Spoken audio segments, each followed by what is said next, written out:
Midwifery Advisory Council meeting. I'm Carrie Sparrowan and I chair this committee. I'd like to remind everybody to please either turn off your cell phones or set them to vibrate. This meeting is being webcasted. If you'd like to provide public comment, please fill out a speaker slip, which are located in the back, and hand it to Anna Marie Sewell, who's right here in the front row. Great. MAC members, a reminder that during today's meeting and all future MAC meetings, any items requiring a vote will be done by roll call. This means that once a motion is made and seconded, Ms. Lowe will call each of our names individually to request our vote, at which time you can vote in favor, against, or abstain. Any questions from anybody regarding this? No. Great. I would now like to call this meeting to order. Ms. Lowe, would you please call the roll?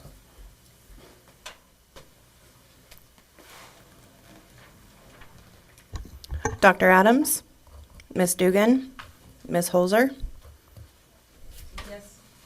Ms. Perez, Ms. Yaroslavsky, Present. Ms. Sparvan. Present. We have a quorum. Great. Agenda item 2 is public comment on items not on the agenda.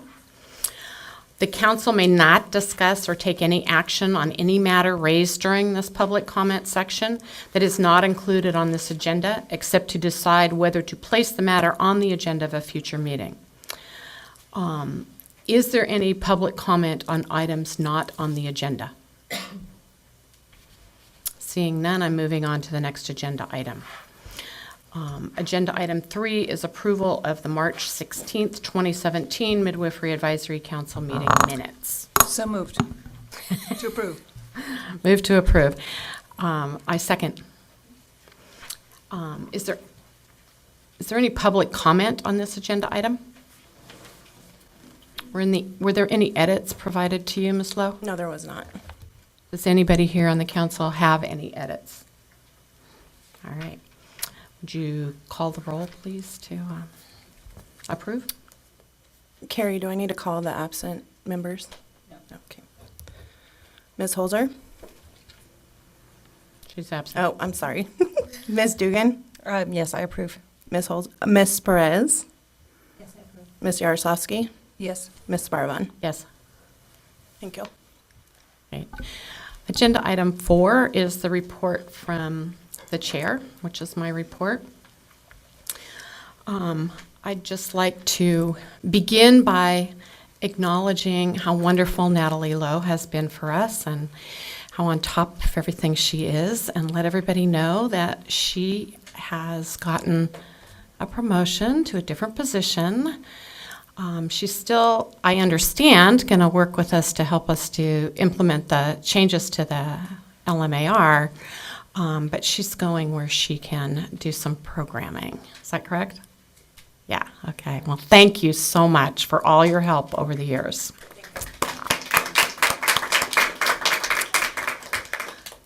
And the second thing that I'd like to address, since our last meeting, I've had some inquiries as to what specifically the MAC does and what we don't do. So I just wanted to let people know that we are a committee of the Medical Board of California.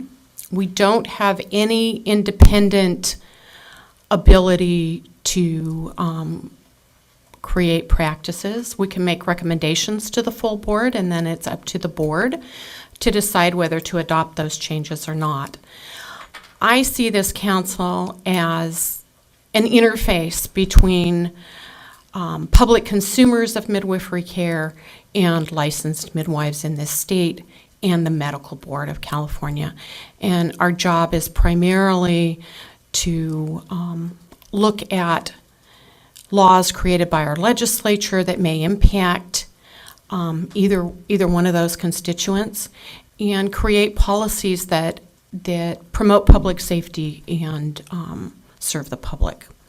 What we don't ever do is we don't review individual cases that are brought against individual midwives. That's not the function of this body at all. We don't make decisions about disciplinary actions towards any particular midwife or other healthcare provider. So that's that. Is there any comment on what I've said? Any questions? Any questions from members of the MAC? Oh, great. Seeing none, we're going to move forward. Agenda item 5 is an update on the American River College Midwifery Program. And I was unable to attend the last meeting, which happened the week that I got married. And so I'm going to ask Ms. Kaleem Joy if she would please give us an update on how that went and where that program is.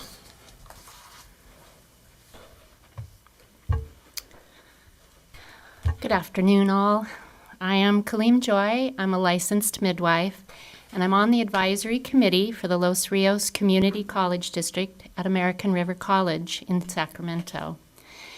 This is for the development of a midwifery education program, and the program will be both a certificate as well as an associate degree in science in midwifery. The program will include a midwifery assistant certificate program, a doula training program, and some of the lactation programs that are already offered at Los Rios will be incorporated into this midwifery program. The prerequisites will be required as outlined in the statute for the midwifery training. Additionally, it will include a total of 84 semester units satisfying the requirements of the LMPA. The advisory committee has met twice with multiple interactions by email. Currently, Kathy Fox at American River College is a professor of maternal newborn nursing and is on faculty and is the midwifery program developer. She also has developed the lactation educator program, the assistant lactation consultant program, and the doula program that currently is at American River. Ms. Fox has received funding to begin the development of the curriculum for the midwifery program. The midwifery program will be available online for national or distance education throughout California and the United States, and also hopefully an on-site program that will be at American River College here in Sacramento. There are several steps, of course, involved with the process before it is released for the public to register for classes. The first will be curriculum development. This includes the overall design of the program with prerequisites, co-requisites from other departments, the midwifery course titles, and the unit values determined, all of the new courses initiated into the college curriculum development system, and all of this gets done by the end of fall 2017, which is no small feat. It will then go this year? this year. Okay. Yep. It will then go to technical review, then on to the district board, followed by the Regional Health Workforce Consortium and the State Chancellor's Office. The advisory support by the midwifery community will be incorporated to assist Ms. Fox with the development and potential momentum needed for the prerequisite projection date. The good news is it is currently on a forward momentum. There is a projected availability date of spring 2019 for the first enrollment of students. The benefits of a community college program will allow an increased access to quality, affordable midwifery education, in addition to making financial aid available to those who qualify. The midwifery profession, as well as statistical data, substantiates that there is a high rate of prematurity and mortality among newborns of color and certain ethnicities. Increasing the availability and the affordability of quality midwifery education throughout California, as well as the United States, will increase the access to licensed midwifery care for all populations, including marginal ones. The Medical Board of California's approval will be applied for as a state-approved educational program for licensed midwives upon the completion of the program's development. I thank you for allowing me to review this and let you know that this program is progressing forward. And is there any questions that I can try and answer, or at least take that back to Ms. Fox and find an answer for you? I just have a question that within this, I mean, congratulations on getting this moving forward, which is a big feat, but I do have one question, that is, will there be an opportunity as the curriculum moves forward to take a look at the needs of maybe remediation programs? That there could be courses designed for and used and applicable for those LMs that might need to have some kind of remediation? I will take that back to her. well as- Remediation as well as challenge, perhaps? Challenge as well as Okay. continuing educational courses. Okay. Currently, those courses that are lactation and that do have CEU availabilities. So that is one avenue that we already have. Okay, remediation and, I have a question. Mhm. Do you guys have an idea of a plan of how you're going to implement the clinical part of the study? There's been some discussion about it. That's certainly part of the challenge, obviously, is implementing preceptors. Where the hope is that once the curriculum has been developed, that it aligns with the same thing that we've had with other programs that are distance learning, where preceptors will be brought from the community. One of the things that we have encouraged them to have is a preceptor development education, whether that's a webinar or some way to prepare the preceptors so that we're sure that they are able to complete the program the way it's been designed. So we don't have exact answers on that one yet, but I'll keep updating you as we get them. Great, thank you. Super. Are there any questions from the audience? Super. Thank you, Kaleem.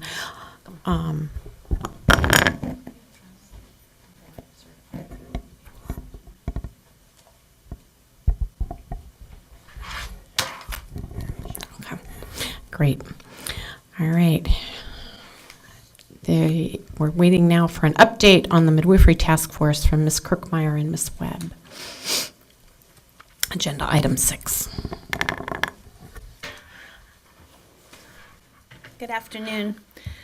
I've asked actually for this handout to be given to everybody, so hopefully all the members have it. It is actually an agenda item from our April board meeting. It's also in the back for those in the audience that they can get a copy of it as well. This was actually the agenda item that was presented at our board meeting in April. And what this was the outcome of the Midwifery Task Force meeting that had been held.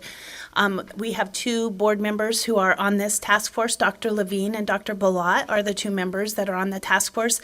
And they actually met with representatives of CAM and CALM as well as ACOG to actually come together and try to find a way to really move forward with the regulations, or in the case of what happened at the meeting was we decided that the regulations probably wouldn't move forward until there was a legislative change. And so they actually developed language, which is on page 2 of the document there.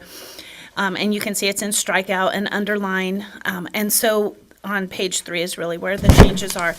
So this language was put together. We actually did send it out to everybody, ask for feedback. We heard a little bit of information from each of the groups, and then Ms. Webb and I presented this at the board meeting with Dr. Balat. And the board members, there was comment there at the meeting, but ultimately the board approved this language. So at the intent at that time was then that we took it back, and what the board also approved is that we would ask our board to put this language actually into our sunset review bill or sunset bill that was moving forward at the time under SB 798. So that was what we wanted to have happen. We did take it back. We did provide it to the Senate Business and Professions Committee, and that was something that they had on their plate. But for those of you that aren't aware, our sunset bill actually did not make it out of the Assembly Business and Professions Committee, and so hence this wasn't added in. I'm not sure whether they would have added it in this year anyway, just because we were late in the session. But our intent is at this time not to have it in this year's legislative process, but we would seek legislation next year, because our board has actually already approved it, and so we could move forward with a new legislative proposal outside of our sunset bill. Anything to add, Carrie? Are there any questions or public comment? I have a quick question, actually. On the very top of the page where we're looking at this, it uses the word woman, but all the others are stricken through for client, and I'm just wondering if that particular one was omitted on accident, or if that's actually the language that was approved that would be. I think it's just, it might not make sense to say, and the client still desires to be a client. I think it was just the wording, and probably because that's the way the law is written right now. So we tried to make as Okay. few edits as possible on it. Okay, thank you. I think maybe, given that there are people who are pregnant who prefer not to be called women, we probably should correct that. Okay. And that might be something that's an easy non-substantive change with the recommendations. I don't think in this state we'll get too much backlash for changing it. Okay. Thank you. All right. Boy, we're just moving right along here. There were no public comments on agenda item 6. Okay, we're moving along. Agenda item 7 is an update on the continuing regulatory efforts required by Assembly Bill 1308. And Ms. Webb is going to give us a presentation on that. Presentation makes it sound larger than what it needs to be. Really, we're pending the statutory changes that will allow us to move forward with the regulations in a more reasonable way. So we're in a there- holding pattern. We are in a holding pattern. There hasn't been any movement. There's no current agreement right now between the interested parties who would be weighing in on this. Any questions? This is basically, agenda item 6 and agenda item 7 are Siamese twins. All right, seeing no comments or questions, I'm going to move forward. Agenda item 8 is an update on the proposed regulations for midwife assistance, Title 16, Division 13, CCR sections 1379.01 through 1379.09. Ms. Webb, please. And I do have some good news to report on this, that the regs have been reviewed and approved through DCA and agency. They are now being reviewed through the Office of Administrative Law, and I would expect to have some information within the next 30 days. Yay. All right. Okay.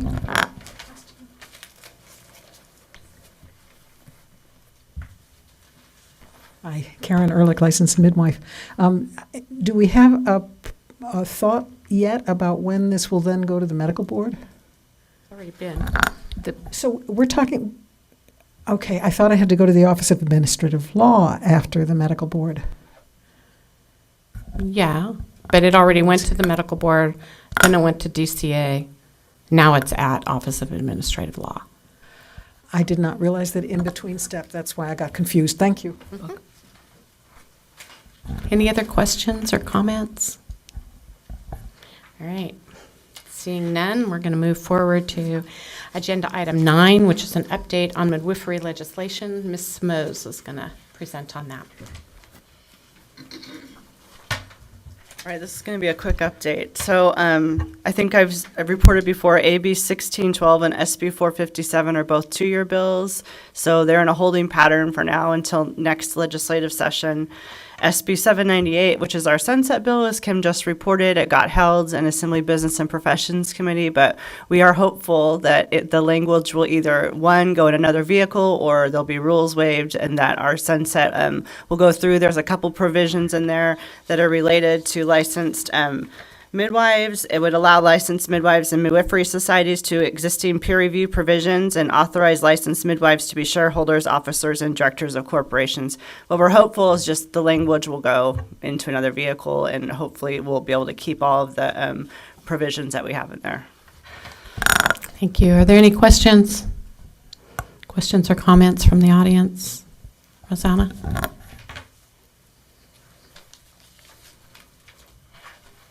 Rosanna Davis, licensed midwife.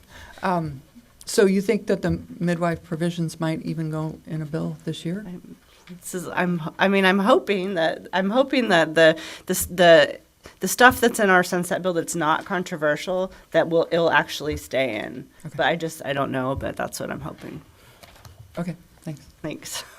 So you're thinking the controversial stuff, like the fixes for 1308, are probably not gonna I happen. don't think so, because just the stuff now, we're probably going to have to take some controversial stuff out. So, Okay, thank you. Any other questions or comments on this agenda item? All right. Moving right along. Agenda item 10 is an update, discussion, and possible action on the licensed midwife annual report task force. And Ms. Lowe is going to get us started. Okay, a little background, as most of you are aware, we have provided a survey to all the licensed midwives a few times now to obtain feedback on how they would like to report their LMARs. Prior to submitting the LMARs this year, we added the survey ahead of logging into the LMAR on OSHPD. And based on the 364 midwives that reported their LMARs, nearly half of them, 182, actually exactly half, completed the survey online and provided us with their results.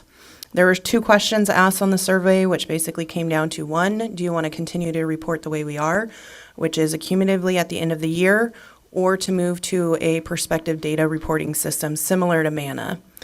Of the results that we received out of 182, nearly 75% responded that they wish to continue to report the way that is currently being done. Based on those results, the overwhelming response to the option 1, a task force was held last Friday. And during that task force, the results were discussed as well as steps to move forward. So at this point, I'm going to hand it off to Ms. Sparvan to continue. Thank you.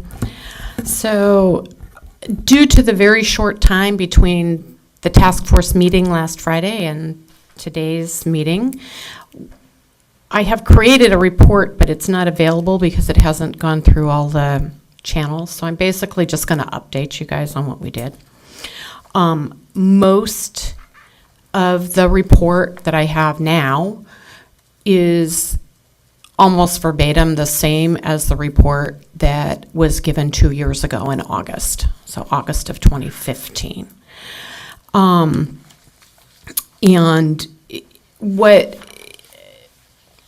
our basic request is that we honor what the midwives have asked for, and that we proceed to make changes to the LMAR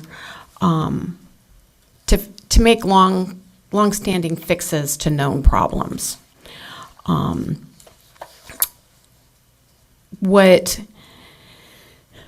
we're not going to change how you're reporting your information, okay? It's still going to be done the way you've been doing it after the end of the year. The corrections are pretty much the same, with a few little caveats, which I'll go into. There are also areas that need further clarification, and so we would like to hold a interested parties meeting to basically to go over this report. By the time we have the interested parties meeting, the powers that be in staff will have had a chance to actually look at this. I didn't get it to them until late yesterday afternoon. And then we can kind of go forward. It is our hope, both those of us on the task force and the staff, that everything is completed in time for the collection of 2018 data. So there's no way to have it done for this year's data, but we're very hopeful that we can get it accomplished for next year's data. We didn't change anything in terms of general recommendations from the 2015 August report to now. We added some wording for the question in line 13, which relates to client services.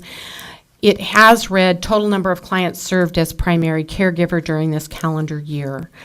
We thought that it was important, since some midwives do provide some basic family planning services, that it was clear we were only collecting data for birth-related care. So we added that wording, which will also require that on the definitions page, we add a definition for birth-related care. What does that mean exactly? And our recommendation would be that that would include anything that's delivered during a pregnancy or within the 6 to 8 weeks after a pregnancy has finished. So, if you're doing a pap smear, say, at 7 weeks postpartum, and you did the woman's birth care, then she's in that group. Okay. It would not include people that you saw for family planning, for instance, in interconceptional years. So maybe you did 2 births for her, and now she just needs her pap smear done, and maybe she's going to have another baby in the future, but she doesn't belong in this number. We left the number of clients who left care for non-medical reasons. We also wanted to include in that line people that were lost to care. So maybe you had somebody that you could never get in touch with again. She didn't come to her appointments, you couldn't find her. You don't know whether she left for non-medical reasons, but you don't know. So there'll be a definition added for that as well. Line 15, it did read the total number of clients served whose births were still pending on the last day of the reporting year. And it occurred to me that some people might interpret that as, okay, well, she's still pregnant at noon, so she's still pending on the last day of the year, even if she had her baby precipitously right before midnight that day. So I changed it to be pending on the first day of the new year. So if she's still pregnant at 12:01 on January 1st, she doesn't get included in these statistics, okay? And then line 16, collaborative care will be removed, and that will give us a total number of women covered in this particular report, derived from line 13 and line 14 and line 15. So somebody will do the math. And line 17, supervision, that line is going to be removed because there's no reason to continue to collect that information. Ms. Pervon, can I make a suggestion? Absolutely. Because this is a recommendation from the task force, I recommend that you ask for a motion from the MAC to keep the reporting as it is right now at the end of the year. And then these proposed changes that you've been discussing are something that will be discussed at a task force meeting. I'm sorry, at an interested parties meeting. And then those recommendations will be vetted and brought back to the MAC for approval. That's a great idea. And so, two motions. Okay. So one to keep reporting the same. Okay, and the other one to do the interested parties. Okay. Right. I just want to make sure that staff will get this out, a final version of it, well in advance. I know. Okay. So It would be a document that would be presented for the interested parties meeting. So it would be Correct. available in the materials. correct. Okay. Thank you. All right. So do I have a motion to accept the position of the licensed midwives who responded to continue to report in the manner they've been reporting it? So I would so move. I'll second. Yeah. Is there any further discussion on that? No. Any public comments, questions? Okay. Seeing none, let's vote. I'll take the roll call vote. Ms. Dugan? Yes. Ms. Holzer? Yes. Ms. Perez? Ms. Yaroslavsky? Aye. Ms. Sparvan? Yes. Motion passes. Okay. Now I need the second motion, which would be to hold an interested parties meeting to discuss the outcome of the task force meeting and make further recommendations on changes. So moved. I'll second. Is any questions, public comment? Okay. Ms. Dugan, Yes. Ms. Holzer, Yes. Ms. Perez, Yes. Ms. Yaroslavsky, Ms. Barvon. Aye. Motion passes. Okay, and I'd like to ask staff that if at all possible, we have the interested parties meeting enough in advance of the next full board meeting that I can give the full board some information in my report at the end of October. Doesn't it have to come back to the net first? No, I just want to be able to tell them we had the interested parties meeting. We won't have a full thing from the MAC until December, but, okay? All right, thank you. No further questions on this particular agenda item? All right. Agenda item 11 is the program update. Ms. Lowe, please.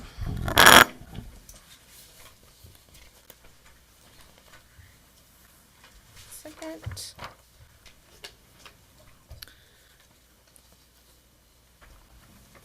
Okay, if you want to refer to tab 11 of your packets. The licensing statistics have been provided on page 14. As the fiscal year has concluded at the end of June, the total numbers for fiscal year 2015-2016 have been provided. 2016-2017. Yes. The overall numbers for the year remain consistent with previous year's numbers. We received 31 new complaints during the fiscal year received 31 new applications. I'm all over the place, sorry. They're all complaining. All your applicants are complaining. 31 new applications during the year, and we've issued 30 new licenses during the year. If there are no questions, we can continue on to the hospital reporting form. Okay. Page 15 of your packets. During the year, we received a total of 199 reporting forms for licensed midwives. That was up from 140 the previous year. Again, the total for certified nurse midwives was 10 for the year, and 2 were unknown or unlicensed.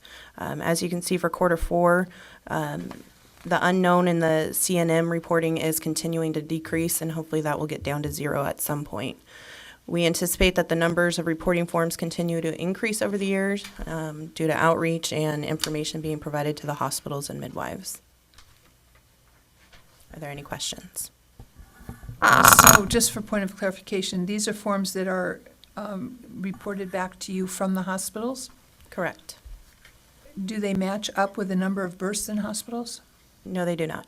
So what is the next steps is trying to garner this information from hospitals so that they're in line with the expectation of reporting? Staff will continue to do outreach. That includes additional information provided to physicians as well as midwives. We did provide the article in the newsletter at the spring of this year, which got information out to physicians. In addition, we're going to be adding all of the licensed midwives to our email blast that goes out with the newsletter so that they'll have additional information when midwifery items are included. But as for outreach, staff is discussing possible options to get more information out there. So at some point, will there be some kind of expectation of reporting to those entities that oversee hospitals? Performing outreach to those hospitals? No. If hospitals are not reporting information that they are required by law to report, that I we've gone can through all this work help. to. So this form is not the ideal form. Okay. And you may recall there's been a lot of discussion about it. We had an interested parties meeting on it. We have been doing some work with ACOG on it, and last year attempted to get legislation put in place to beef up what we're asking for and make it clear who the form should go Okay. to. And that's still in process, and once the form is the way we want to see it, there will be a massive educational and outreach effort. Okay, thank you very much for the clarification. So, given that sometimes these things move very slowly, and we do have a form, I would think that the people to notify would be the department heads, not the physician, the nurse in charge of labor and delivery at the hospitals. By the way, you're supposed to be filling this out. Here's where you can find the form. And that would be kind of a way forward at this point. And then when we have a different form, it won't be such a big deal to say, by the way, the form's been replaced and here's the new form and here's where you can find it. Is that possible at all? I mean, I don't know how difficult it would be to figure out who those people were, but maybe it's a place to start. And can I just add, it's my understanding that the midwives are not required to fill this form out. Right. So I've I know actually I'm- done outreach to the California Hospital Association, and that's really probably where we need to get first.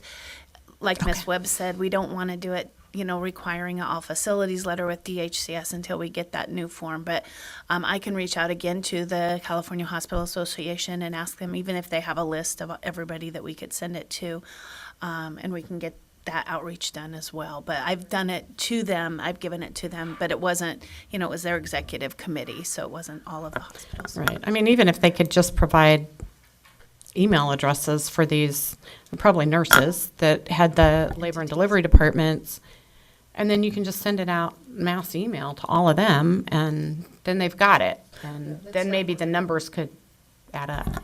Would it be possible to find out myself? I have had several transfers this last year, within the last 12 months, and I take the forms with me and I fill them out and I leave them and I take a copy. Would it be possible for me to find out if the forms if they're doing their part with those forms, with the copies that I have? So we couldn't provide you that information, but we could probably go in the reverse.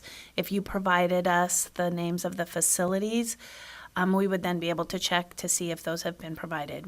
Because we're counting those as confidential once they come in the door. But if you did provide us the names of the facilities, then we could actually check and see if they've reported, and then that would be something we could actually contact that facility and say, we understand this happened and we didn't receive a report. I would be happy to do that as great. well with the charge that Perfect. said they were processing it. Yep. Right. Any other questions or comments on this agenda item?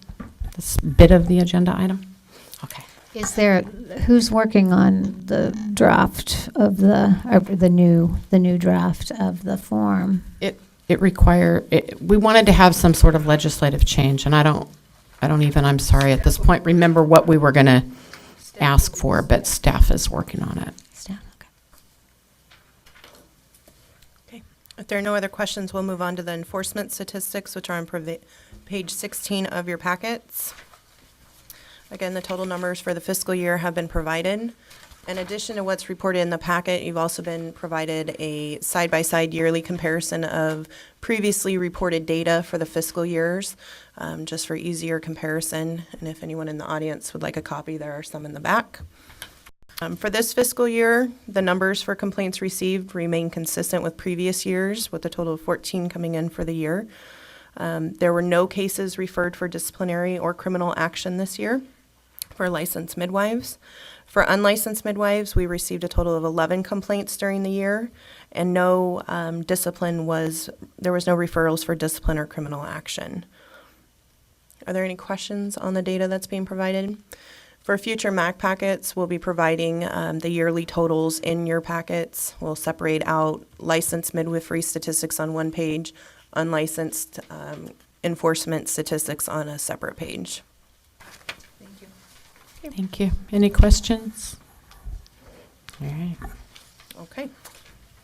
On page 17 of the packets is a summary report of the licensed midwife annual report for data reported for the 2016 reporting period.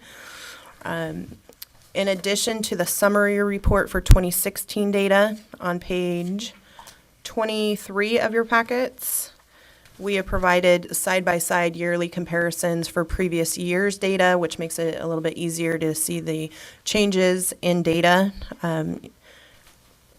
Everything is listed in the side-by-side comparison. It's just totaled, so your transfers are totaled what you've requested in the past. Makes it a little bit easier to see the changes.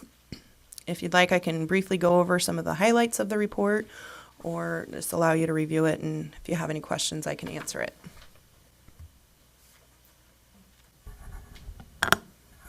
Say that bit about the transfers again, because I didn't quite get it. So on the actual summary report provided by OSHPD, if you look on page 19, it lists the different types of or reasons for transfer, and it just lists your total number for each type or reason for transfer. In the side-by-side comparison, we have totaled those numbers for, Section G. We've just provided a total for all reasons. Where? Page 24. You're looking at 19, I think. So we've listed out on page 19 is the summary from Okay, I OSHPD. see it. And then Thank that's transferred over to page 24, where we list the same data side by side per year, and we provide you with totals.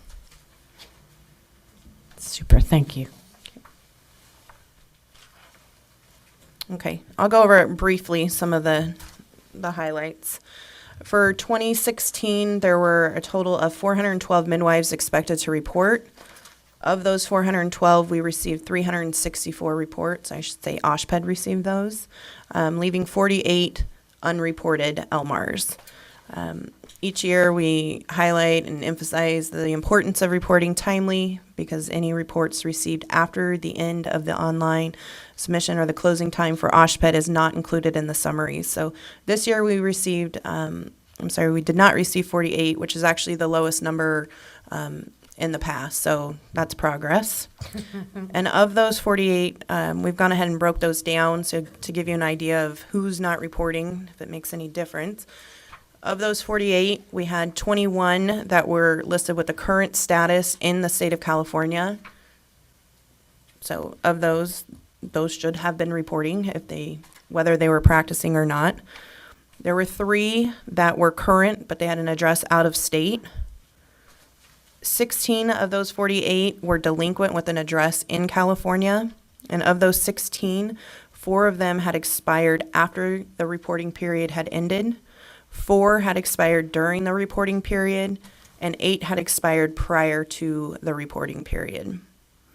There were 4 that were delinquent with an address out of state, and of those 4, 2 expired during the reporting period, and 2 had expired prior to the reporting period. Just a little insight. So there was also 2 that went into a canceled status during the reporting period, and 2 that had surrendered their licenses during the reporting period.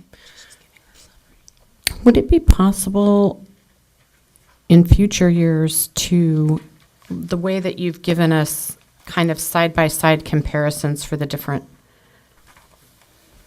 sections to, oh wait, it's here, never mind. Okay.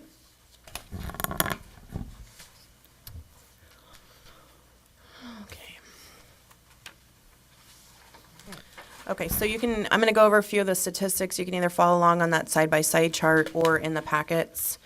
In Section D, you can see that there were 5,420 clients served during the year, which was down from 108 the previous year.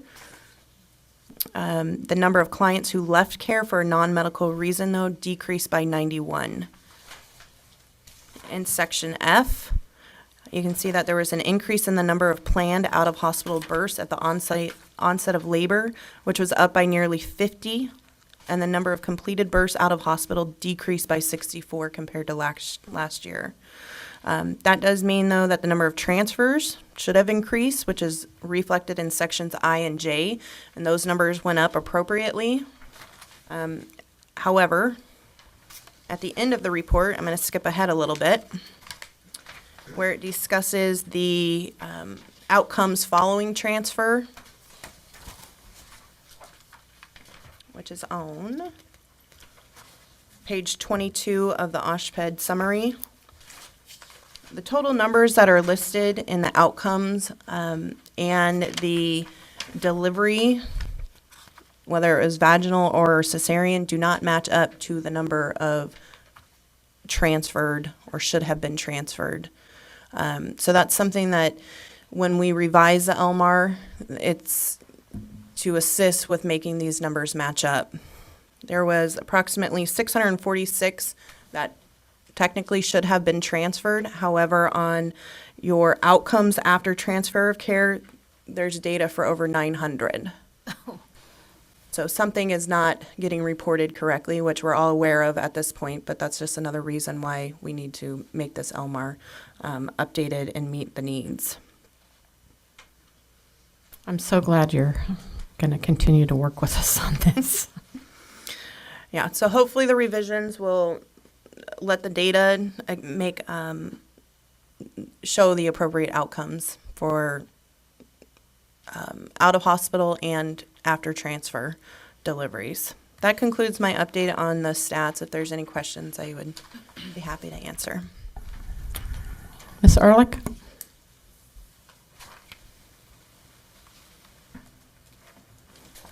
Karen Ehrlich, licensed midwife.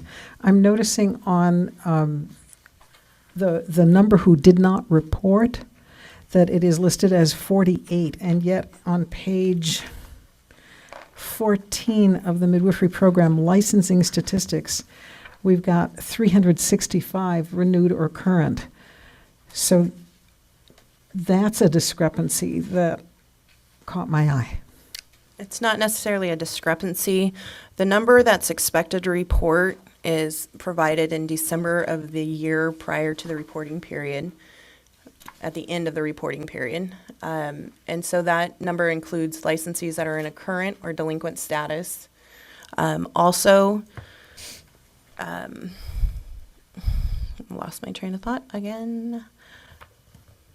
They're not equivalent timeframes It's of different looking at timeframes, and it's who's licensed. only current and delinquent at the time that the data is provided to OSHPD. Would it make sense to move the reporting to fiscal year so that we can somehow have these correlated properly? Not at this point. Yeah, I know, it's just another But you can- complication with the whole thing, Yeah. and, We bring it to the interested parties meeting and yeah, we can yeah. discuss it. Thank you. Thank you. Any other questions? Toasty?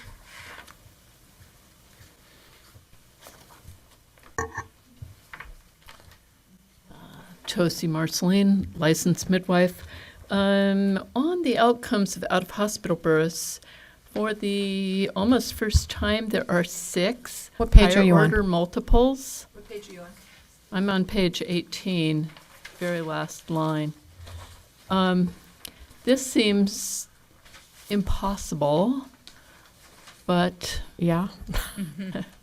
and possibly means that somebody thought they were twins. I don't know, but that seems like maybe that line needs more Yeah. information on it so people can do it correctly. I couldn't find whether any higher order multiples were delivered after transport to the hospital, and there were quite a few multiples that were or suspected multiples transferred during pregnancy, multiple gestation being not divided up Yeah. under Section G as a reason for transfer. Well, So- line 24 is specifically out of hospital. I suppose it could have been 2 sets of triplets, and they, instead of reporting it as just as one discrete event for each set of triplets, they reported it as 3. Yeah, We're not yeah. really sure, but it is a hard to know. suggested edit. It's a suggested kind edit of to change. unlikely, isn't it? Yeah, no, but we have it as a suggested edit to clarify that line. I think you're right. People are just Yeah. confusing it with twins. Yeah. Any other questions or comments?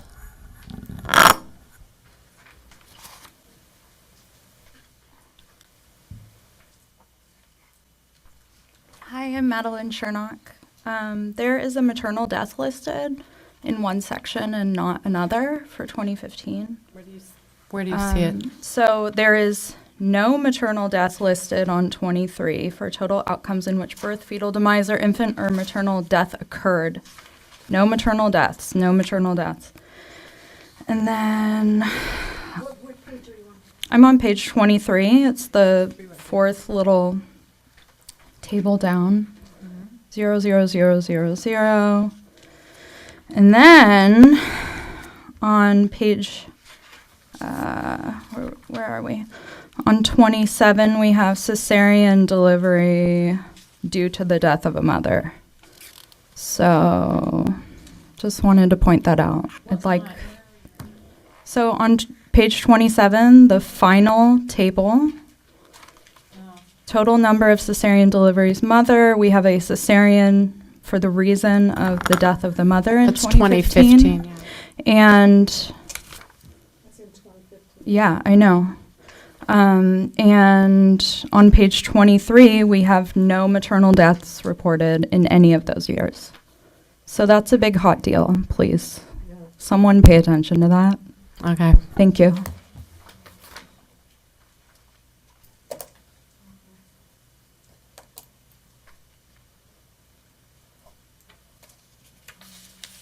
Is it possible that the baby survived?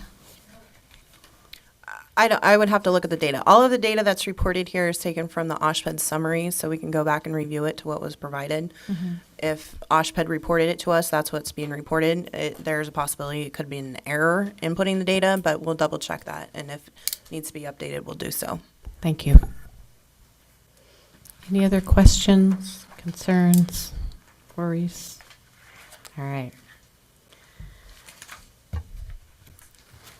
Seeing none, we're going to move forward to the presentation by the California Association of Licensed Midwives on the obstacles to care for licensed midwife clients by Ms. Davis.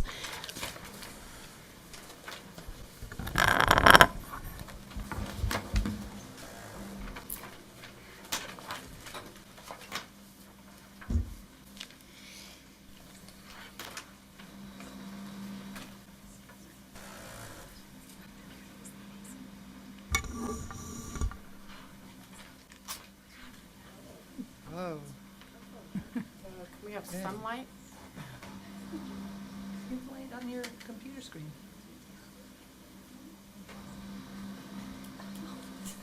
Oh, well, that's different.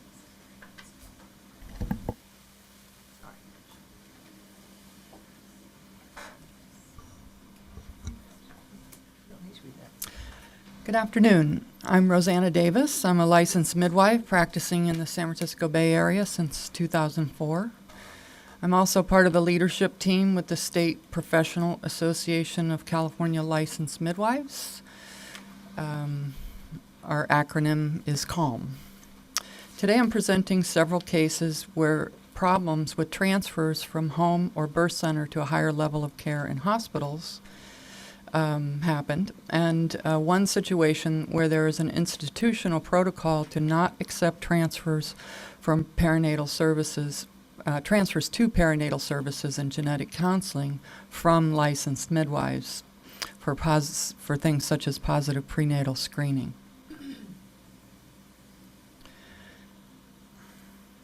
Let's see here. Whoops. So why talk about these challenges? Having information about challenges is in the implementation of policy is obviously critical to creating policy going forward, but it also gives feedback about changes that would be helpful. For instance, in some regions and at some hospitals, licensed midwives are viewed as practicing illegally or as competition to the physicians and the hospitals. And in other situations, hospital staff is actually refusing to provide appropriate care to transferring clients that need medical attention. Midwives and the midwife profession can also make improvement. No one is immune to making improvements.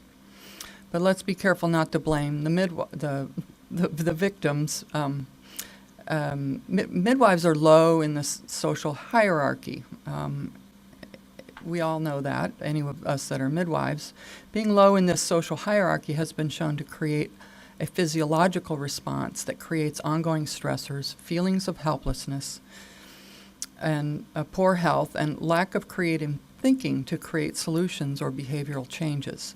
Midwives can feel isolated and fear a complaint being filed even when they're following all the rules.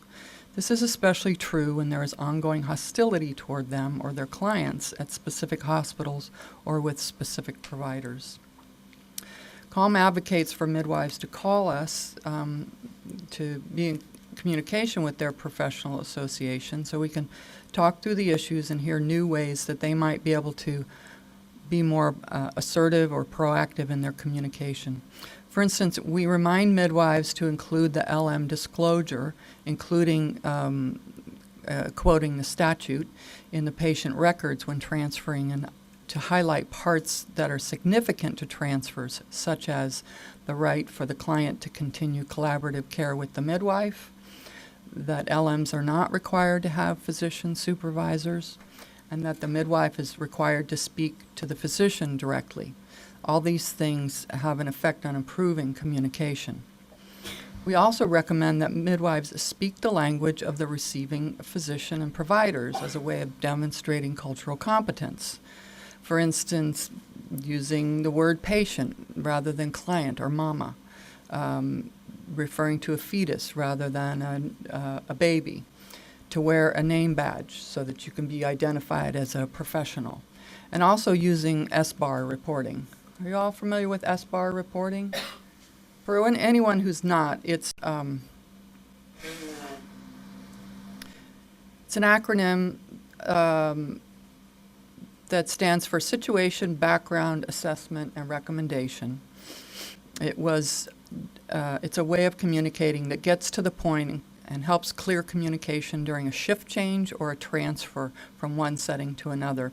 It was developed because in medical settings because nurses tend to speak in narration and physicians tend to hear information better in bullet points.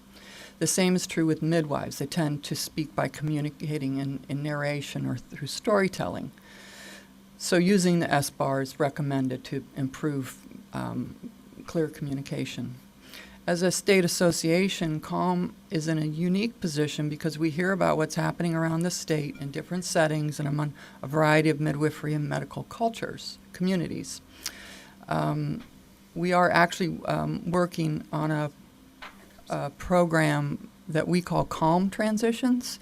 It's modeled after Washington State's Smooth Transitions, and it's an opportunity to go into hospitals and educate hospital healthcare providers about licensed midwives, our scope of practice, and to invite them to create internal protocols for receiving transfers. All right, so let's get to this next one. So as I go through this today, please keep in mind some of this may be upsetting. I want to remind us to that when people let us down, that most of the time it's not because it's not intentional. It's usually because there's a lack of knowledge, or people have misinformation. They may lack motivation, or they might not have the resources or skills to follow through in a way that we expected them to. So keep that in mind as we go through this, and be thinking about where having information, motivation to do a better job, and resources or skills at hand might be helpful in situations going forward. And then how do we get that information out, provide motivation, and point to resources and skills? A couple of these cases need follow-up. Complaints and lawsuits have been filed. Even in these cases, think about whether these problems could have been prevented on the front end. So this first case, the reason for the transfer was for a retained placenta after 90 minutes. There was not active bleeding or signs or symptoms of significant blood loss. The client was 37 years old, gravida 5, para 4. She labored spontaneously at 37 weeks, had a normal delivery after 8 hours. This was her first home birth. She had a history of 1 preterm delivery. All her previous hospital births were with epidurals, and she did not breastfeed any of her children. This child she was able to breastfeed for 6 weeks, and we were very happy for her for that. What went well? The EMS was pleased with how the transfer went. An SBAR report was given. And the problem, though, encountered at the hospital, and this was a rather minor situation, but it happens frequently, this kind of thing. The doctor refused to look at the records that the midwife provided, stating that it would be a violation of HIPAA to look at the patient records from the midwife. Also, when the midwife reminded the hospital to provide the medical board transfer form, the doctor responded that report was only for lay midwives. And so, anyway, the midwife went ahead and pointed out the form, and things went better after that. I think it created a more professional atmosphere that they understood that there was some regulation going on.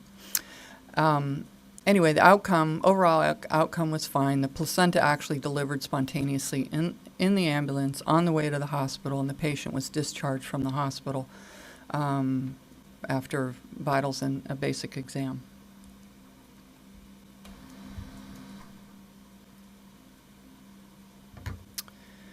This next situation, the reason for the transfer was a change in fetal heart tone baseline from 130 to 100. There were some variable decels and some frank bleeding. Additionally, the patient requested an epidural. This was a 35-year-old, gravida 2, para 1. She had one previous cesarean. The client was reported to have been well consented for home VBAC and trial of labor.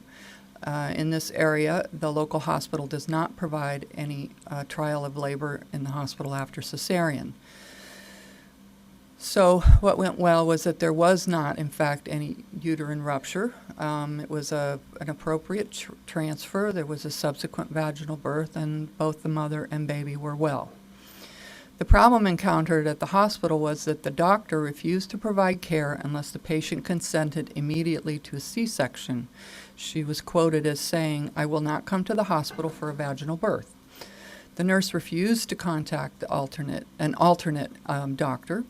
The patient was denied an epidural because she would not consent to a C-section, and the patient was pressured by the hospital staff to sign out of the hospital against medical advice. She did, in fact, she and her birth team traveled to another hospital during active labor when they felt compelled to do so, and she subsequently delivered vaginally at the second hospital. A sequela to this was that the patient was contacted by the first hospital and reassured that the staff would be disciplined, but that the hospital had no authority to discipline a physician, that a complaint to the medical board would be necessary for that.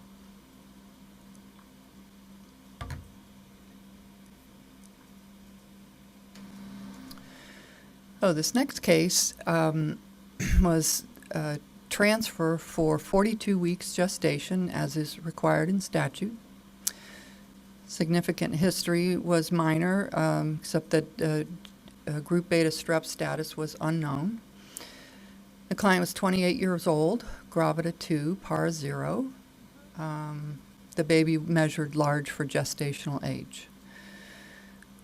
What went well was that the labor progressed without complication. The problem encountered was that the OB nurse was sent in to tell the midwife to leave when the patient was 9 centimeters. The doctor refused to speak to the midwife and refused to provide alternate physician care. The OB told the family that this midwife was not a real midwife and was practicing illegally because real legal midwives had a supervising physician.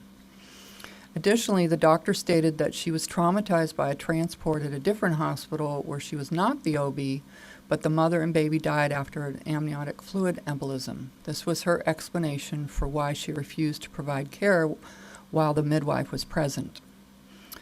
Client's request for a different doctor was denied. The outcome was that the midwife did leave in order to facilitate the care for the patient, and the client went on to have a vaginal birth.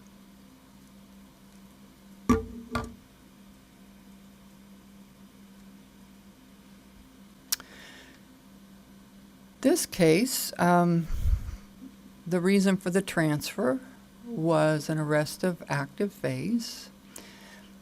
The patient was also an experienced licensed midwife. She's 35 years old, gravida 1, par 0, GBS negative.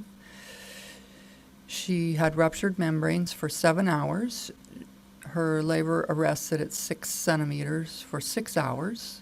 The amniotic fluid was clear and odorless throughout, and the fetal heart tones were reassuring throughout. What went well in this case is that eventually the difficult doctor went through a change shift and they received a new doctor. The problem that was encountered was that the obstetrician, through eye contact and body language, ignored the patient in midwife introductions. The doctor was quoted as saying, "The midwife records are not valid, and anything that you have to offer is not valid, and any information you have to offer is not welcome." The OB eventually yelled at the midwife to sit down. Your opinion doesn't matter. When the patient asked for different OB, her request was denied. The patient was denied an epidural until labs were done. Quote, "You're on my timetable now. We need labs before we can get you an epidural," when in fact the midwife and Kaiser had already run labs and all such records were available. The subsequent outcome was that she had a spontaneous delivery after a shift change. She got the epidural that she had requested, and sequela was that the parents, this is kind of unrelated, but with the same case, the parents were threatened with, that's supposed to be CPS, Child Protective Services, for declining a follow-up bilirubin after a first bilirubin was normal. And they signed out against medical advice in that situation.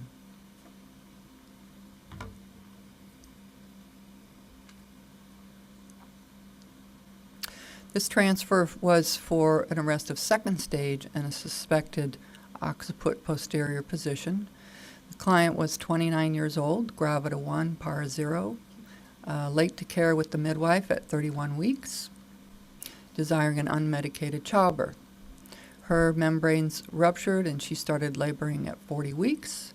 After 18 hours and 24 hours, the client declined prophylactic antibiotics offered by the midwife. The client was GBS negative. The midwife admitted the client to the birth center prior to active labor so that the midwife could supervise the ruptured membranes situation closely. She labored actively for 7 hours, pushed actively for 2.5 hours without significant descent and with caput. No significant history was reported. What went well was that it was an appropriate transfer. The outcome was a cesarean delivery after 90 minutes at the hospital. Problems encountered were multiple. The doctor demanded records on 3 separate occasions and was given the records on 3 separate occasions by the midwife. Doctor demanded midwife report who backup OB was. Patient expressed being disturbed by the doctor's tone of voice. The OB's response was, "Let's see what the medical board has to say about that." Doctor demanded on 3 separate occasions to know what the last fetal estimated weight was, and the midwife reported it each time. OB met with clients at a follow-up appointment and said to the clients, midwife not licensed, not insured, not regulated, no physician backup, lay midwife without education and not legal to practice in California.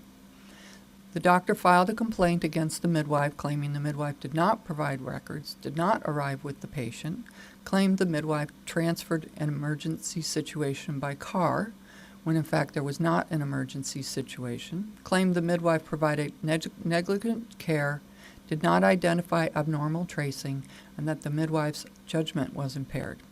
The complaint was dismissed as all the records indicated the midwife provided appropriate care. The midwife spent $7,000 in lawyer fees. The midwife now expresses fear of transferring to this hospital, even though it is the closest to her birth center. There is one doctor, however, who will on the front end agree to take her transfers, but the arrangement requires that the patient have private health insurance, not Medi-Cal, or if they don't, that the midwife pay a fee of $3,000 to the physician. Therefore, midwife's decision-making has now in fact become impaired for fear of monetary retribution, stress of abusive treatment, and more unwarranted complaint with subsequent investigations. Recently, she took an unnecessary risk to go to a farther hospital. The outcome was good, but she understands that she can't keep doing that and that her fear needs to be dealt with in order for her to put her patient's safety first.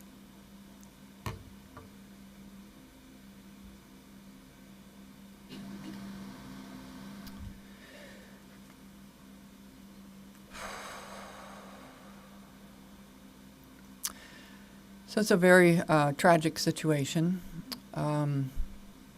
where the parents and the midwife were investigated by law enforcement, interrogated by Child Protective Services after a fetal demise.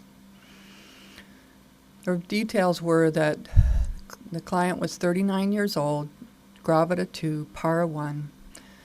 The client was seen by the midwife at a routine prenatal visit at 38 weeks. Fetal heart tones were clearly heard. There was spontaneous labor at 39 weeks. The midwife left to go to the parents' home early in the labor because she lived an hour away from the clients, at which time the contractions were 10 minutes apart. Upon the midwife's arrival, the delivery was imminent. The baby was born within 10 minutes. No fetal heartbeat was heard in that 10 minutes. The baby, when it was born, clearly had been dead for a while. The midwife called 911 within 3 minutes of the birth, and they left for the hospital via ambulance within 20 minutes of the birth. The obstetrician took a report from the midwife and managed to retain placenta, including some significant bleeding. And as soon as the mother was stable, the OB left the room, and shortly thereafter arrived 3 sheriff deputies, 1 coroner, and an investigator in the delivery room.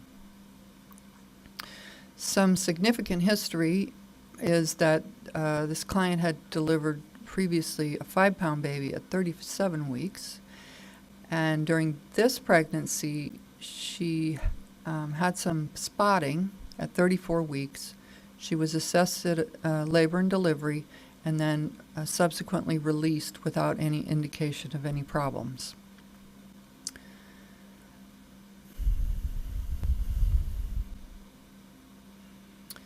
So during all of this,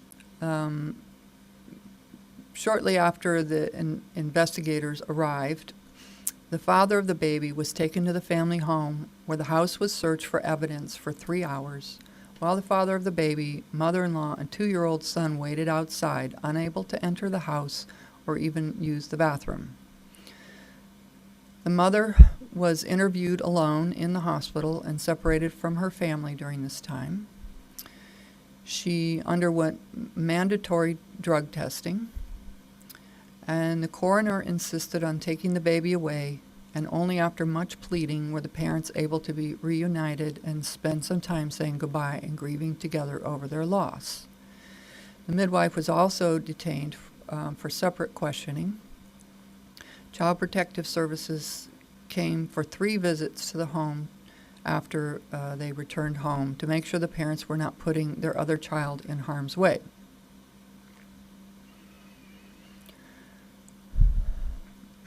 So this case is very distressing for all involved. Baby's remains were returned to the parents after 1 month, and the investigation and autopsy is pending for as long as 8 months.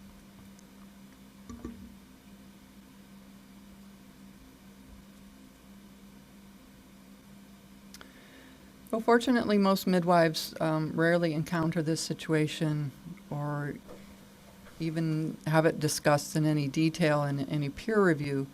So it's not readily apparent what the right thing is to do to avoid such an investigation in a tragic situation. Certainly a case like this would need to be reviewed, but it doesn't need to be a criminal investigation. So I would welcome any discussion with anyone who understands criminal law to figure out what could be done about this sort of thing, if anything.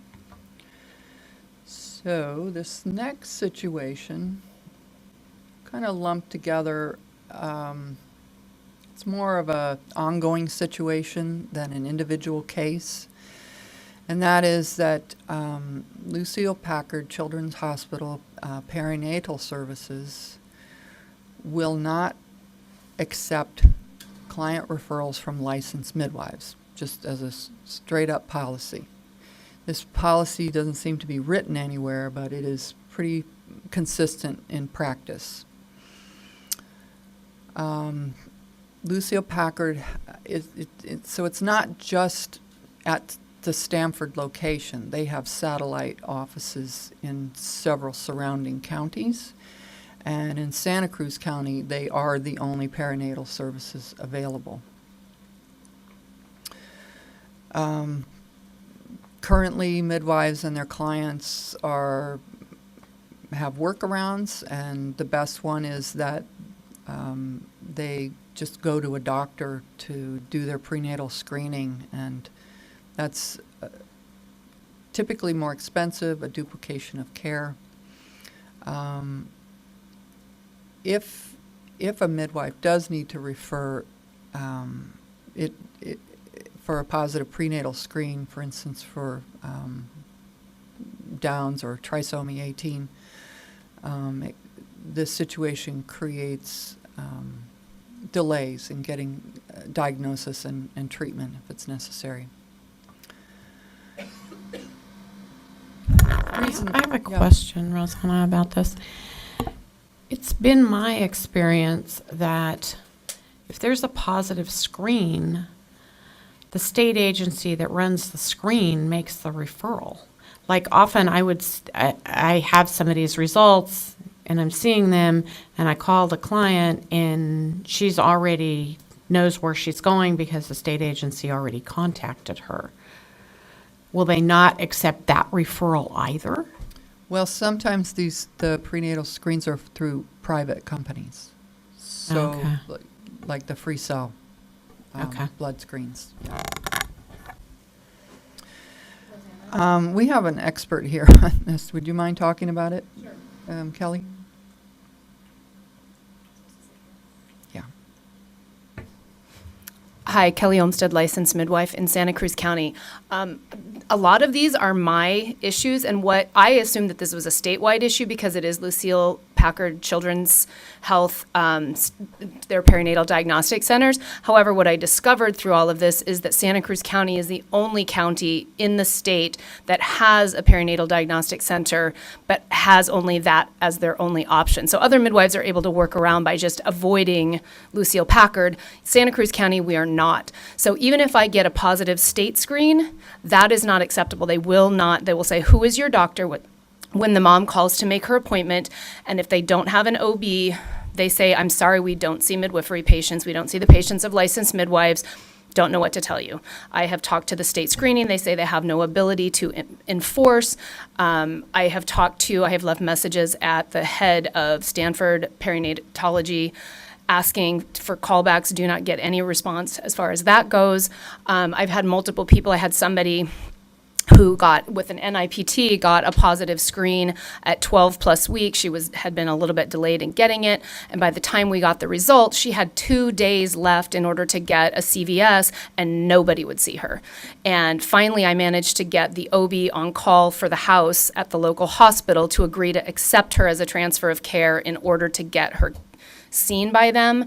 But by the time somebody has that kind of diagnosis, spending days and days and trying to get in here and trying to get in there and throwing things at the wall in multiple counties trying to get it to stick is exceptionally stressful for the client and for the midwife. And at this point, Santa Cruz County midwives are just going to have to send people over a mountain if they have people with positive screens. And this is the state screen, not just things like Maternity 21 and Council. Can I ask you a question? Yes. Is any of these midwives Medi-Cal providers? Are any of their clients Medi-Cal beneficiaries? Because that would be a really big problem if if the licensed midwives are Medi-Cal providers and they are referring to who they are supposed to. Plus, you can get an authorization even if it's not in the group. That hasn't been the case for me. And I don't know if we have any providers in Santa Cruz County. We're a small little county. We may have somebody who's going to start taking Medi-Cal because she's opening a birth center. But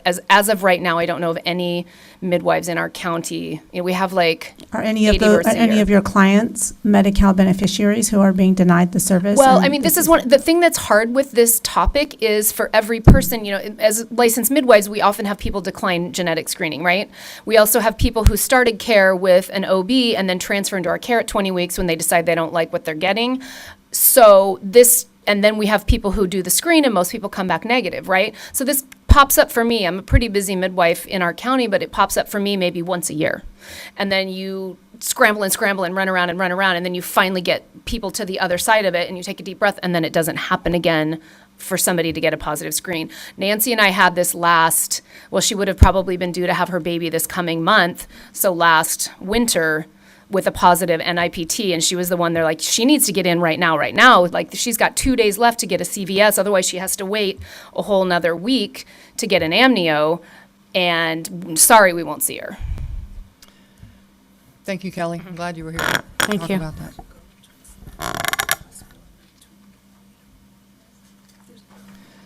So COM is working with our lawyer on it too. Yes?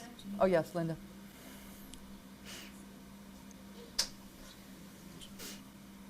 Linda Walsh, immediate past president of CNMA.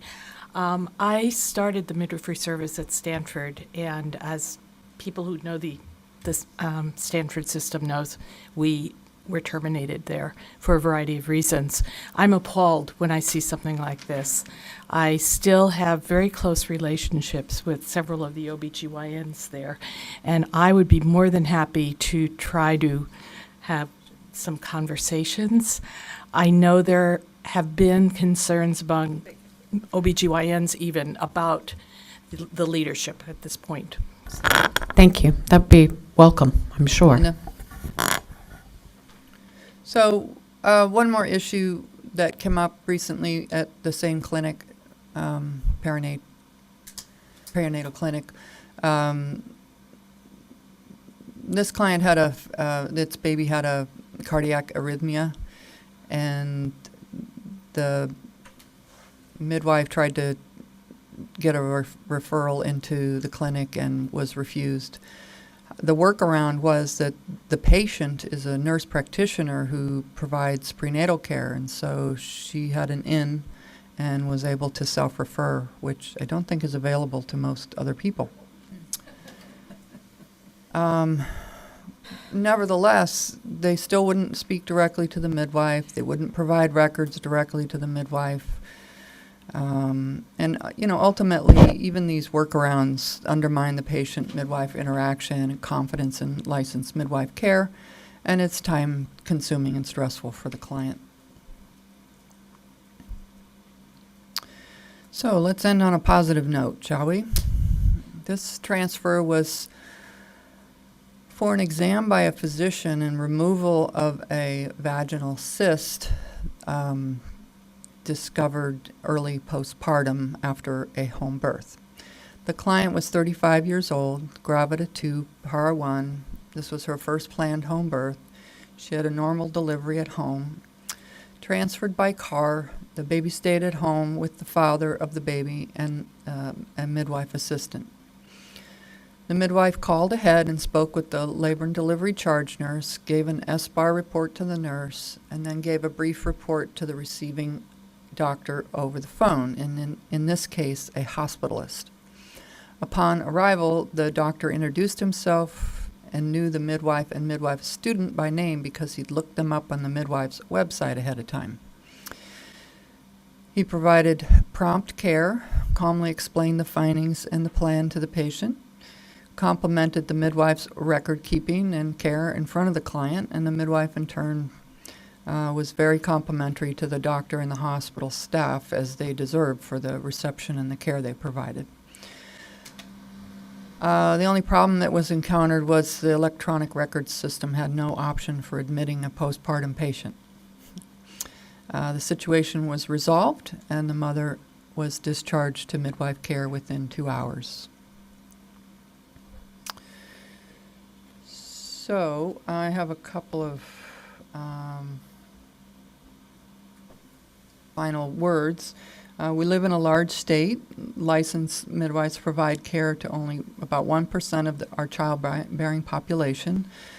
There are approximately 400 actively practicing licensed midwives providing care to over 5,000 families a year now. Most of these courses of care result in uncomplicated births at home and in birth centers. Most transfers go well, and we never hear a word about them. We still have some work to do for outlier situations, though, where safety is put at risk for lack of information, motivation, or skills for making and receiving these appropriate transfers. I'd like to request from medical board staff the possibility of more articles in the medical board newsletter, maybe one that focuses a little bit more on best practices for transfers. This would be follow-up, of course, to the other articles that have been helpful. And my other request is if anyone knows the name of the Hospital Association rep that periodically attends the MAC meeting, if you could pass that name on to me. I want to be in contact with them about how we might work together with the Hospital Association to improve transfers. Well, thank you all for your time and attention today. Are there any questions?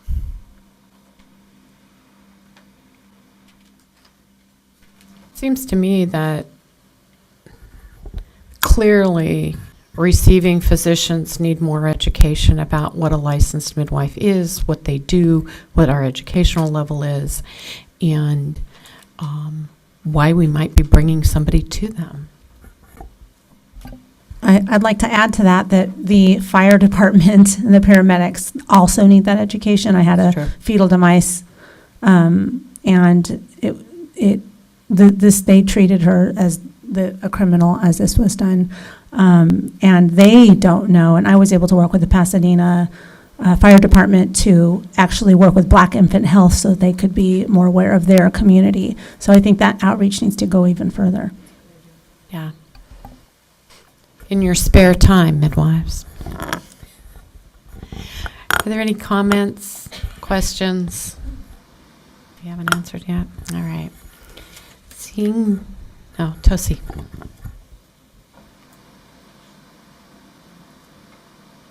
Tosi Marceline, licensed midwife.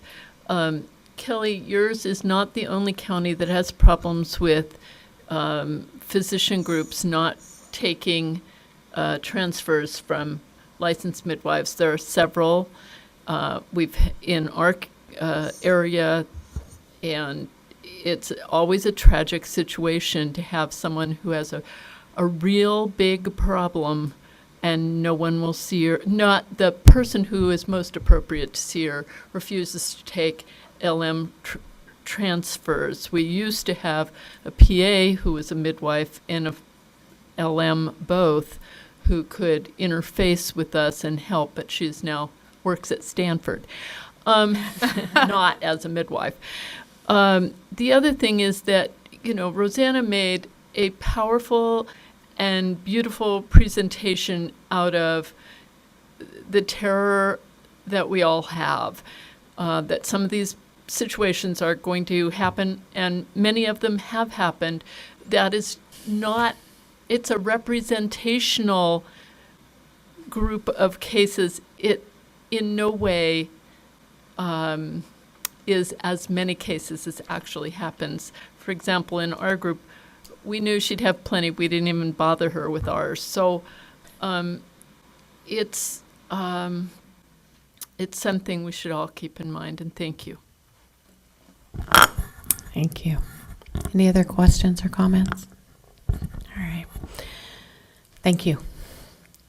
So we're going to move on to agenda item 13, which is agenda items for the next Midwifery Advisory Council meeting. Carrie, actually, I'm sorry, my brain's a little slow. It just seems like, especially with the state refusal of midwifery clients for positive screens, would the MAC be able to write a letter that we could send to the head of the newborn screening department, or whoever or the perinatal genetic screening folks, to say that there's a problem and it's come to our attention and we need to fix it? I'm going to interrupt, and I'm going to suggest that maybe this is something that staff needs to take a look at, and they've got the relationships both with the legislature as with other government entities, and it might be a collaboration of bringing it to someone's attention, and for the person in the room to be in a position to make a difference and make some changes. A letter is kind of like it's not going to fix the problem. So if we're taking a look at the problem, the issue, I think we have to, thank you very much for the presentation. I think it brought everything to the forefront of what is slightly going on, representational, as was explained. But I think that that staff has heard the presentation, and I think that we have to depend on our support there for them to call and do whatever is necessary with the powers that be, whoever those powers that be are. Yeah, I think what I'd add to that is the physicians themselves at this particular hospital have every right to say, no, I won't see so-and-so for whatever reason they deem. These women aren't being refused the state screen, which would be a different issue. They're being refused care post the screen, and it may be possible that state agency could put pressure on these perinatologists. I don't know. It's not just the state screening that she's referring to. Yeah, I know. But I'm particularly talking about the state screening. Kelly Olmsted, licensed midwife again. In addition to that, I have been on the phone with the head of the state oversight agency. I didn't bring notes to tell you, that oversees all the perinatal diagnostic centers, and she told me she has absolutely no ability to compel them to do anything. Right. She basically threw her hands up at me. It's really about getting Stanford, Lucille Packard Children's Hospital to change their policy about accepting referrals from licensed midwives. Their issue with us is that then, so after they do their assessment, then who takes over the care for this person? But that can all be put in process while this woman is getting timely care. We can be working on finding her an OB or whoever it is that she might need for post-evaluation care, but that's why they won't see us. So and that's coming from the top of Stanford, because the one in our county used to see people just fine, and then one time somebody with some fluid on their kidneys, and the report got sent up to Stanford, and the head of Stanford said, "Wait a minute, we do not accept seeing people from licensed midwives," and he put the kibosh on the entire program in all of their maybe it becomes a situation of a legal situation, and that head of whatever that entity is not the only person that's in charge of making rules and regulations for the hospital and for their staff. So it becomes an issue where you're talking to the top person. There are other top people. There's lots of top people in the world, I find, and whoever thinks they're in charge. And we do, and my understanding is Camp Calm does have a lawyer who's been working on the research pieces of where to write this letter. The other thing that you have is that you have the women in crisis who this is happening to, and then once they're past it, they're so done. They don't want to go write a strongly worded letter. They just want to be past the hard part. It's like having somebody who spent 3 months in the NICU. Like after they're done, it's really hard to convince them to advocate, even though in that moment they wish somebody had advocated for them. Okay. Got it. Thank you.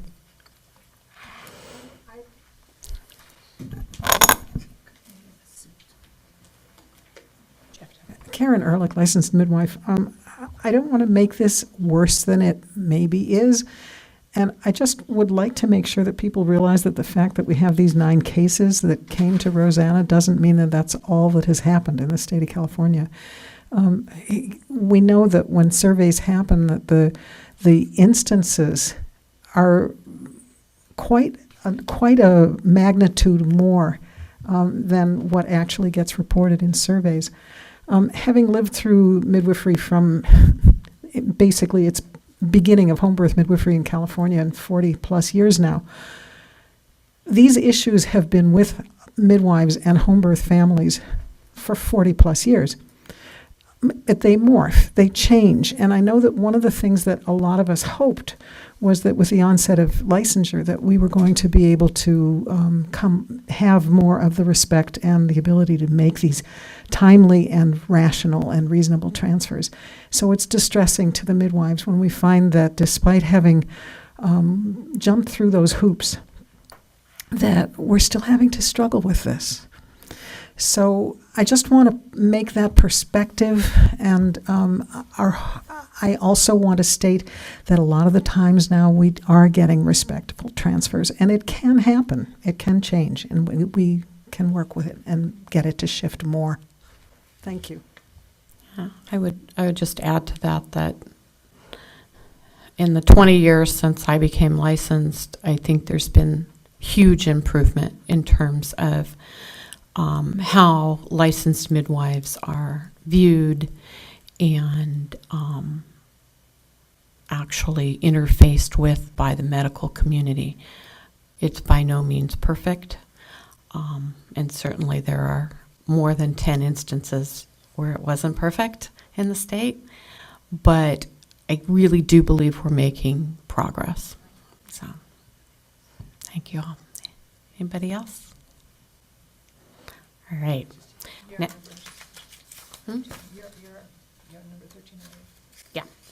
So, all right. We need agenda items for the December meeting. We're going to have the kind of the standard ones that we always have. Another update on the Midwifery Task Force. We'll see where we're going, whether we're going to get any legislation out of this introduced maybe in the next year. An update on the 1308 regulations, update on midwifery assistant regulations. Hopefully, Office of Administrative Law will have said yay by then, and we'll have them. Update on any pending midwifery legislation, especially the 2-year bills, where we're going with those. An update on the annual report, interested parties meeting and task force, and where we're at with those updates, and the standard update on the midwifery program. Does anybody have anything to add to that from the council? I would be interested in knowing the progress on the update for drafting the new hospital form and where that's at. Yeah. Did you mention an update on the American River College program? I didn't, but we'd like to have that as well. All right. Is it my understanding, Ms. Webb, that on the hospital reporting form, we're considering going back into the legislative process to change what we can put on the form? Is that where we're at with that? We were trying to do it that way, and that would have eliminated the need to do regs and also make it so that the form doesn't come to the board. It goes to, The quality. maternal quality care. Yeah, I'm sorry, I'm blanking on the agency's name. Maternal Quality Care Coalition. Okay, I think that's right. So that would have been a good change. So that's something we need to revisit. Okay. So we'll get an update on that. Does anybody else have any other stuff they want on the agenda for December? No? Yes? Maybe? Those changes that we were talking about with Elmar, or were you going to have some proposed ideas of those changes and what they would look like to help? Yeah, as soon as the report's been gone over and before we do the interested parties meeting, it'll be disseminated. So you'll have it before then. But yes, so she said she'd put that on the agenda for. Yeah, it's there. Yeah. It's there, yeah. Anything else? All right. Since I don't see any further comments, this meeting's adjourned. Thank you all for being here.